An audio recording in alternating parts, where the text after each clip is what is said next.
प्रभु यीशु मसीह के नाम में आपको अनुग्रह और शांति मिलता रहे। आज का अध्ययन पिछला टॉपिक का कंटिन्यूशन है, जहां हम उत्पत्ति 2:15 में से देख रहे थे कि परमेश्वर ने आदम को आदन की वट्टिका में रख दिया कि उसकी रक्षा करे। रक्षा करने का मतलब पवित्रता की रक्षा करना है। दुष्ट पवित्रता को नष्ट करने के लिए आता है, क्योंकि पवित्रता ही वह चीज़ है जो हमें परमेश्वर के करीब रखता है। परमेश्वर पवित्र है और वह चाहता है कि हम भी पवित्र बने। परमेश्वर का वचन हमारी पवित्रता का आधार है। बाइबल जिस पवित्रता की बात करता है वह साधारण नहीं है। इस पवित्रता को आदम रक्षा नहीं कर पाया। हमें बाइबल दी गई है ताकि हम इस बात को ना दोहराएं बल्कि सतर्क रहें। अब जब हम कलीसिया में जुड़े हैं, यीशु के खून के द्वारा हमें वो पवित्रता मिल गई है। इफिसियों 1:4 में लिखा है, जैसा उसने हमें जगत की उत्पत्ति से पहले उसमें चुन लिया कि हम उसके निकट प्रेम में पवित्र और निर्दोष हों। परमेश्वर ने हमें यीशु मसीह में चुन लिया है कि हम पवित्र बने।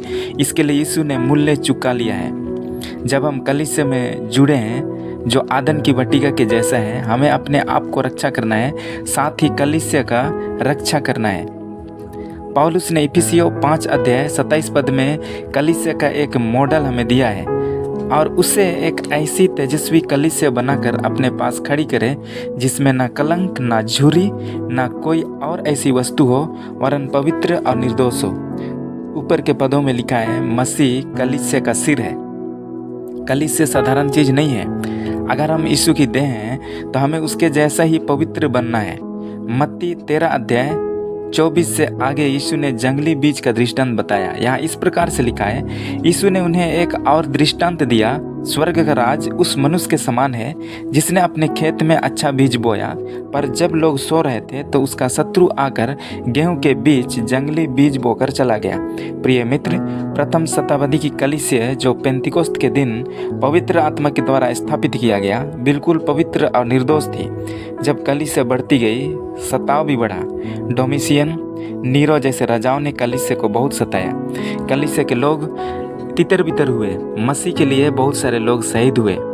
चेले और प्रेरित लोग यीशु मसीह की गवाही के कारण शहीद हुए। जब नेक्स्ट जनरेशन आया, कलीसिया में झूठी शिक्षाएं घुस गई, कलीसिया में मिलावट पाई गई। प्रिय मित्र, अगर हम परमेश्वर के वचन में कुछ मिलावट करते हैं तो हमारी पवित्रता का स्तर नीचे गिर जाता है।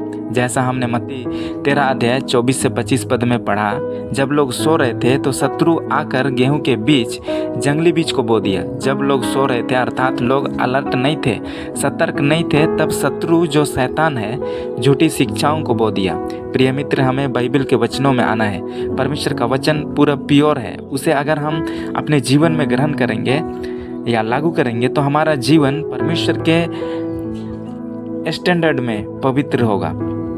परमेश्वर हमसे प्रेम करता है, इसलिए वह कहता है कि हम पवित्र बने, क्योंकि हम पवित्र जीवन जिएंगे तो हमारा जीवन सुव्यवस्थित होगा, अन्यथा हम बर्बादी में चले जाएंगे।